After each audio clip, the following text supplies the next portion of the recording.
से देकर उनकी जो भी भविष्य होता है वो उनको बता देते हैं। बाबा हमें कहता है कि तुम भी ज्योतिषी हो, लेकिन तुम ज्ञान और योग के ज्योतिषी हो। तो हम ज्ञान और योग के ज्योतिषी कैसे हैं?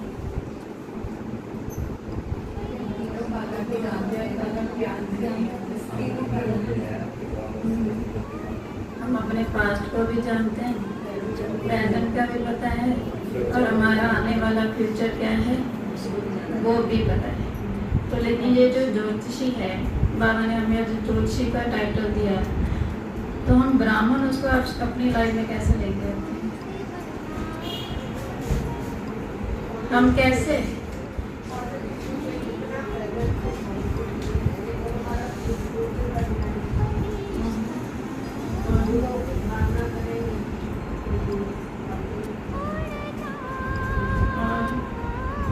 हमें क्या अपना भविष्य देखने की जरूरत है? जो बाबा ने हमें जोशी का टाइटल दे दिया, जोशी माना भविष्य देखना है, वो तो चलो है ही है, सभी युग में जाना है, सभी युग में ये सब चीज़ें होगा तो बाबा ने बताया है। लेकिन संगम युग पर हमें ज्योतिषी करने की क्या जरूरत है?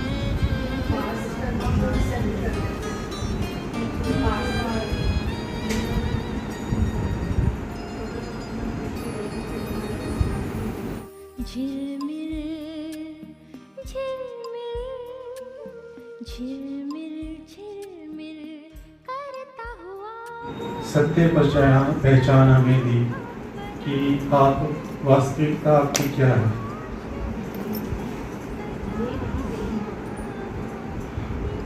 बाबा का टाइटल क्या हम बोलते हैं? बाबा का नाम क्या है? शिव का अर्थ क्या है? कल्याणकारी। तो कल्याणकारी शिव के कल्याणकारी कौन है? सहयोगी। बच्चों का टाइटल क्या है? कल्याण कौन करता है? दीदी ने आज उसका उद्घाटन कर दिया आप सभी के सामने।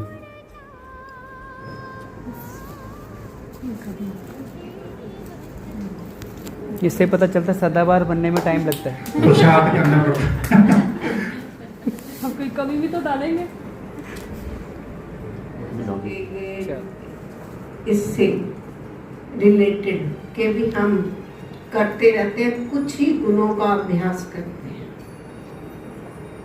तो आज इसमें जो कल्प वृक्ष में कितने गुण सजे हुए हैं, तो उनको कभी हमने ध्यान नहीं दिया इन बातों कि हमें किस किस को हम 2-4 पकड़ते हैं, उसी में लगे रहते हैं।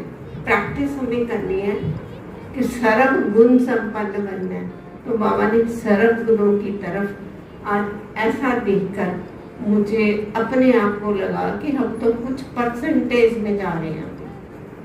तो उसके लिए पुरुषार्थ की नई नई विधियां सबको सोचनी चाहिए। हम भाइयों पे छोड़ देते हैं, ये करके देंगे, पकी पकाई हम खा लेंगे। अपना किया ही हमें मिलना है। तो पुरुषार्थ उसकी जो दो हमारे पास 2 आए, जो मेरे पास एक आया शुभ चिंतक मास्टर दाता, तो दोनों ही कितने बड़े बड़े हैं कि तुम्हें हर आत्मा के प्रति कोई भी तुम्हें कितनी कलानी भी करती है तो उसके भी तुम बेनिफिशियल रहो, शुभ चिंतक रहो। तो इसको अप्लाई करना है। लेकिन जब यहाँ पहुंची तो रास्ते में ही आंखों में इतना पानी आने लग गया कि जैसे कोई प्रॉब्लम चल रही है वैसे आई थी मेरे को। तो वो प्रॉब्लम अचानक से शुरू हो गई। तो अब सोचूं कि कैसे करूँगी बट्ठी, तो मैंने कहा देखी जाएगी बाबा, तेरे हवाले कर देते हैं, तो जैसे भी बड़ी तो करवा देना। तो मैं आई तो दीदी बोल रहे हैं कि आपको क्या हुआ है, आंखों में इतना मतलब पानी आ रहा है। मैं कहा दीदी वो प्रॉब्लम शुरू हुई है। तो कहते फिर आपने कोई मेडिसिन वगैरह? मैं कहा दीदी रास्ते में हुई है, अभी तो पहले नहीं थी। तो मैं बैठी गई और मुझे पता ही नहीं चला कि कैसे मैं मतलब ठीक कर दिया बाबा ने, बिल्कुल ही पानी आना बंद हो गया। मैं तो ये इतना मतलब बाबा का थैंक्स करती हूँ कि बाबा आप ही हमें चला रहे हो, बस ऐसे ही चलाते रहना।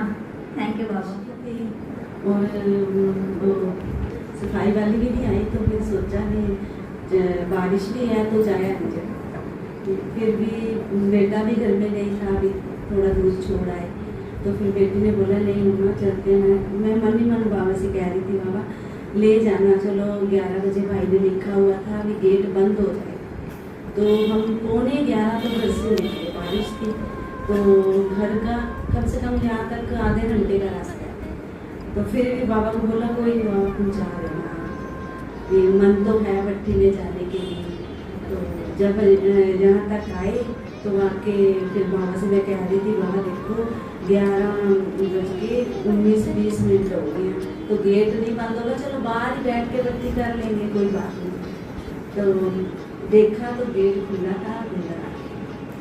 तो आज की भट्टी से जो मनदीप दीदी ने अभी मुरली बाबा की वाणी पढ़ी, तो उससे ये मालूम पड़ा कि जो हम पुरुषार्थ कर रहे हैं, वो नेगेटिव सोल्स का आज आया ना बाबा ने जो बताया, तो उसके लिए तो हमें और ज़्यादा पुरुषार्थ की जरूरत है। आज यदि ना आते तो जो बाबा की ये मुरली या व्यक्त, तो इससे हमें और शक्ति ना मिलती, तो हमें भी ये ना, हम भी पुरुषार्थ में और आगे ना बढ़ना। मैसेज मिलता है तो मन में ना एक अजीब सी खुशी हो जाती है। इस भट्टी में टप कर कुछ ना कुछ तो हासिल होता है, और उस मुताबिक फिर हम उसको जैसे दृढ़ता से हैंडल करने की कोशिश करते हैं। तो आज भी जैसे मुझे सामान मिला ना, तो उसकी रिकॉर्डिंग में भी सामने वृक्ष से उतारने ये जो राइयाँ थी वो मिली, तो मैंने ना उतार तो दी, तो उस वक्त कोई संकल्प नहीं था, बिल्कुल नया था। जब मैं बैठी ना, मैं क्या हुआ बाबा आपने कहा मेरे सामने अपने आप ही ला लिए, नहीं तो ढूंढने से भी नहीं मिलते। तो जैसे ही मैं उतारी तो यहाँ बैठने से इतना सुकून मिला ना, बहुत ज़्यादा। तो मेरा सामान क्या था, एकांतवासी भवन और दूसरा था वृद्ध विनाशिक खाता हुआ। तो उसकी रिकॉर्डिंग में जैसे ही मिली, मैं क्या बाबा तेरा बहुत बहुत थैंक्स। तो जैसे ही आज घर से आना तो बाहर से बहुत तेज चल रही थी, तो मैंने बाबा को बोला, मैं कहा बाबा देखो आपके लिए मैंने जाना, आप देखो। तो फिर प्रकृति को कहा मैं तो थोड़ी देर रुक जाना, जब उस सेंटर में हम पहुँच जाएंगे तो 2 घंटे खूब बसना, कोई आपको रोकेगा नहीं। तो रुक गई, तो हम हिम्मत करके आ गए। तो फिर यहाँ जब उतरी ना, फिर ही मुझे थोड़ी सी हो गई। मैं कहा बाबा आपको क्या होगी, तो मुझे घर पहुँचने में बोलो, कहते जो छाता साथ लगे उसको भी तो यूज करो ना। तो जैसे ही यहाँ आते हैं तो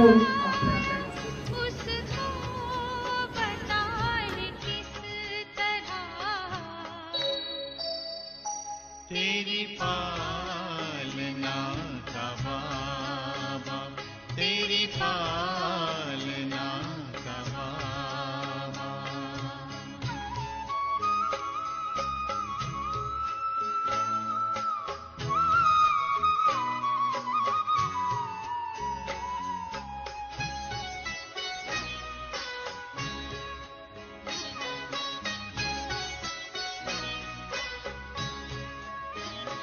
संकल्प सांस तुमने बच्चों पे है लुटाए, उपमा तुम्हारी बाबा हम तो कहीं न पाए। हमें खुद सा है बनाया, हमें खुद सा है बनाया, उसको भुलाए किस तरह। तेरी पालना का बाबा, तेरी पालना का बाबा।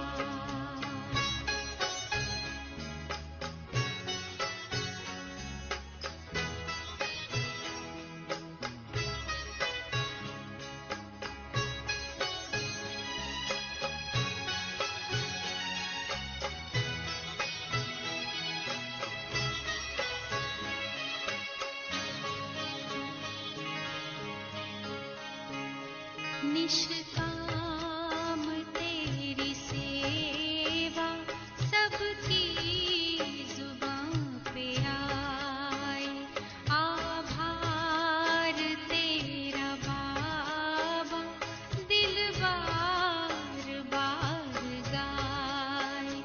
तुझसे जो हमने पाया, तुझसे क्योंकि पता था मुझे फ्राइडे को कुछ प्रोग्राम था घर में, गेस्ट आने थे, तो क्योंकि संडे होता है तो संडे सब रिलैक्स करके आराम से जाते हैं।